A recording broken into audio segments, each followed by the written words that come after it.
Hello friends, मैं आज आप सबके साथ एक नए टॉपिक के साथ जुड़ा हूं जिसको मैं एक्सप्लेन करूंगा अच्छे से। और हमारा टॉपिक है आज संज्ञा। संज्ञा आप सबने, मैंने आपको इंग्लिश में क्लास भी दी थी, नाउन के ऊपर मैंने क्लास दी थी। तो संज्ञा पे वीडियो बनाना बहुत ज़रूरी था क्योंकि सभी को नहीं पता कि नाउन किसे कहते हैं। अब नाउन को हिंदी में हम संज्ञा कहते हैं। संज्ञा कहते किसे हैं, संज्ञा की परिभाषा क्या है, संज्ञा होता क्या है, तो ये मैं पहले आपको लिख देता हूँ, फिर मैं आपको उसको एक्सप्लेन कर देता हूँ।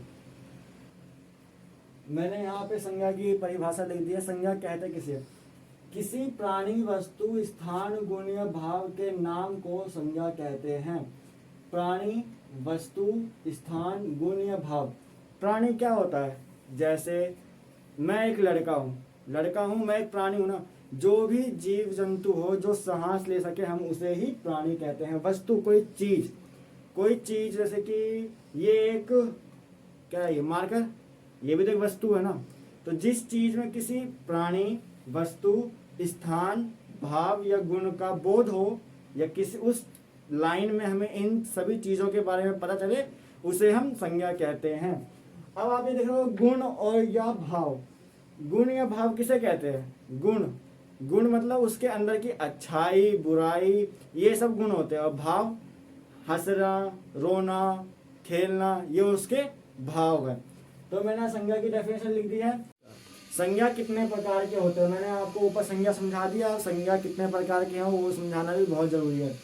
संज्ञा 5 प्रकार के होते हैं। कौन कौन से, जातिवाचक, व्यक्तिवाचक, भाववाचक, समूहवाचक और द्रव्यवाचक। जातिवाचक, व्यक्तिवाचक, समूहवाचक, भाववाचक और द्रव्यवाचक, 5 हो गए। अब मैं इसको एक बार लिख देता हूं।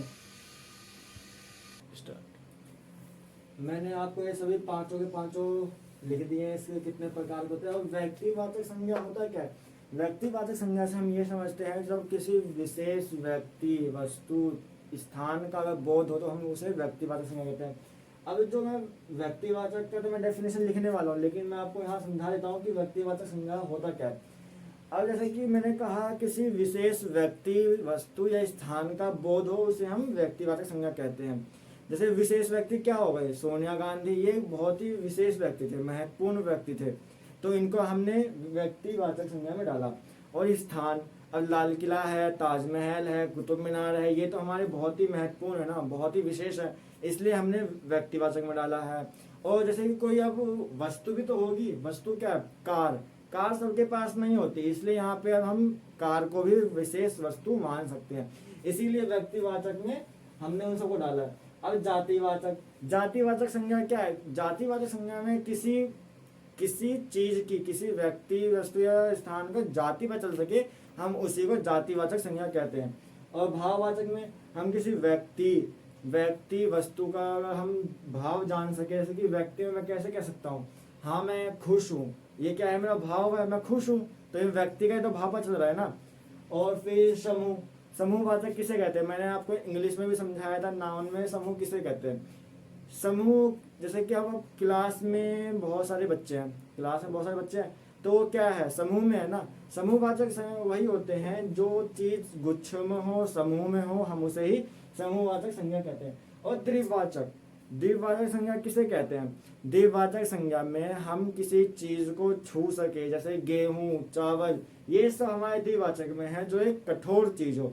और कठोर हमने इसे द्विवाचक संज्ञा डाला। अब मैं आपको व्यक्तिवाचक संज्ञा एक्सप्लेन करता हूँ। व्यक्तिवाचक संज्ञा कहते किसे, मैंने आप सबको पहले वही बताया था, इसके डेफिनेशन में सब कुछ समझा दिया, लेकिन फिर भी इसको लिखना बहुत जरूरी है। तो आप इन सब चीजों को नोट भी कर लिए ताकि आपको आगे याद भी रहे और कोई पूछे तो आप बता सके। व्यक्तिवाचक संज्ञा किसे कहते हैं,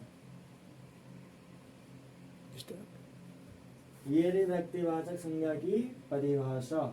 जिस शब्द से किसी विशेष व्यक्ति, वस्तु या स्थान का बोध हो उसे व्यक्तिवाचक संज्ञा कहते हैं। उदाहरण, सोनिया गांधी, कार, ताजमहल, ये सब हमारे विशेष चीज है, तो इसलिए हमने इसे व्यक्तिवाचक संज्ञा में डाला है। और आप इन सभी चीज को बिल्कुल अच्छे से देखिए, पढ़िए और इसे लिख के रखिए।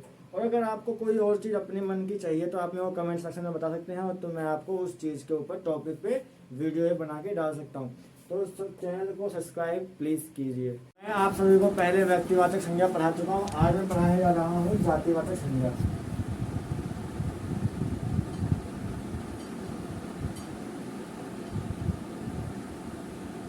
जातिवाचक संज्ञा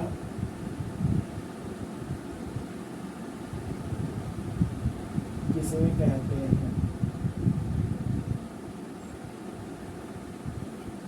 जातिवाचक संज्ञा कहते किसे हैं? जिस शब्द से एक प्राणी के सभी जातियों अथवा वस्तुओं का बोध हो उसे जातिवाचक संज्ञा कहते हैं। क्या कहा मैंने? जिस शब्द से किसी एक प्राणी के सभी जातियों का बोध हो। ठीक है, मैं लिख देता हूँ।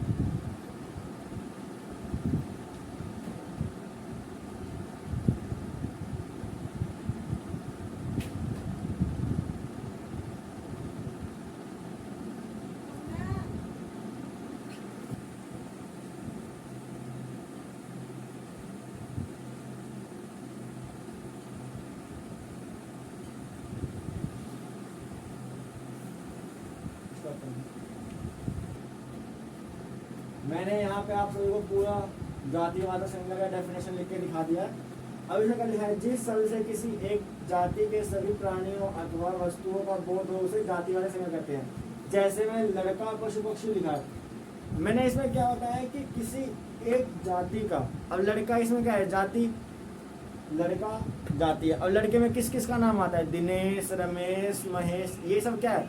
ये लड़के की एक जाति है। और ये जो पशु पक्षी लिखा है, पशु पक्षी तो बहुत है। पशु में आता है गाय, बैल, जो भी है, पक्षियों में चिड़िया, तोता, ये सब इनकी जाति बता रही है। किसी एक जाति के सभी प्राणियों के बारे में जिस शब्द की बात की जाए उसे हम जातिवाचक संज्ञा कहते हैं। और अगला हमारा आता है भाववाचक संज्ञा।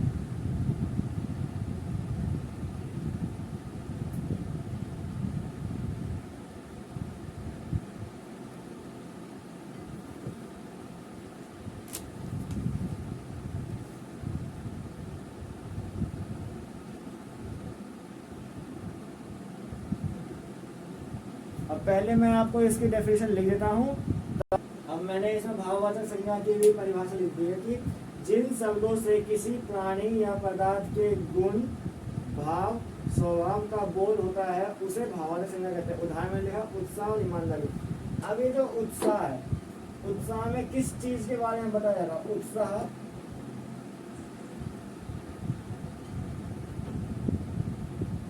उत्साह से हमें पता चल रहा है कि मन का भाव बताया। किस चीज का भाव बताया? मन का भाव। और ईमानदारी,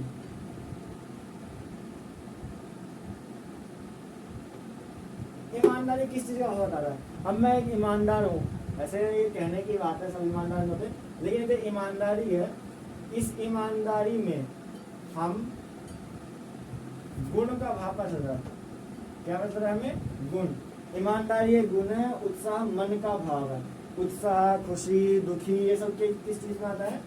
मन के भाव में आता है। किस में आता है? मन के भाव में। ईमानदारी ये गुण है। ठीक है, और हमारा है अगला समूहवाचक संज्ञा।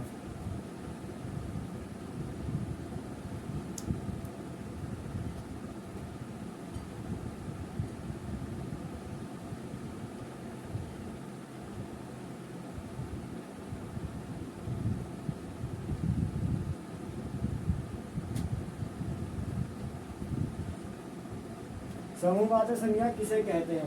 मैं पहले आपको इसकी डेफिनेशन लिख देता हूँ, फिर उसको आपके एग्जाम्पल के साथ समझा दूंगा।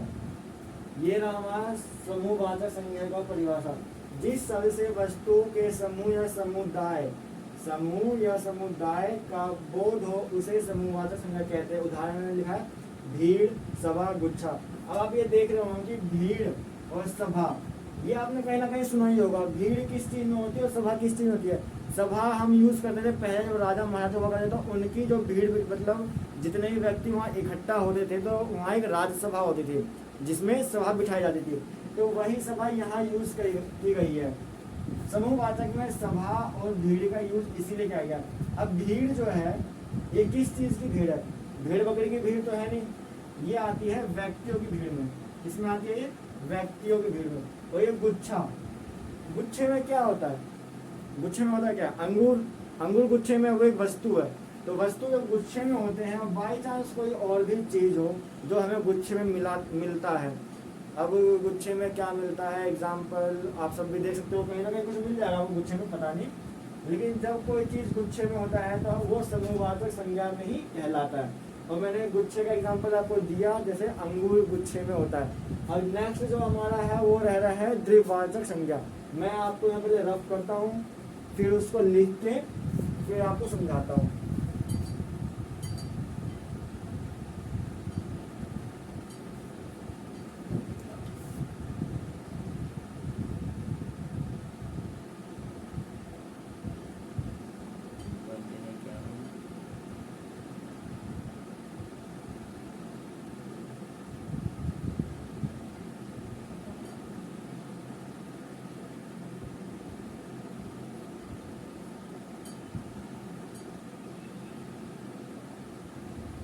अब पहले मैं द्विवाचक संज्ञा का परिभाषा लिखता हूँ, फिर आपको समझाता हूँ।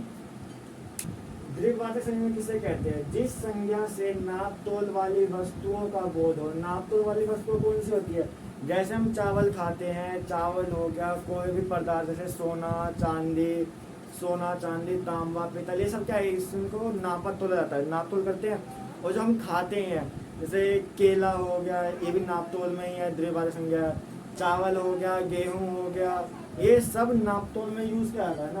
तो मैं लिखा दिया उदाहरण में तांबा पीतल चावल, इन सभी चीजों को हम नाप तोल में यूज करते हैं। तो यही क्या है? द्विवाचक संज्ञा। अब मैंने आप सभी को इन सभी चीजों के बारे में समझा दिया, तो कृपया करके आप इसे अच्छे से नोट कर लीजिए और फिर इसको अच्छे से समझिए। और जो चीज़ समझ में ना आए उसे कमेंट सेक्शन में बताइए, मैं आपको अच्छे से समझाने की और कोशिश कर सकता हूँ। और आप प्लीज़ मेरे को बताइए कि आपको किस टॉपिक पे वीडियो चाहिए। अगर टॉपिक पे वीडियो नहीं बनेगी, बताएंगे नहीं, तो वीडियो बनाऊँ कैसे? थैंक यू, इसे समझिए और करिए।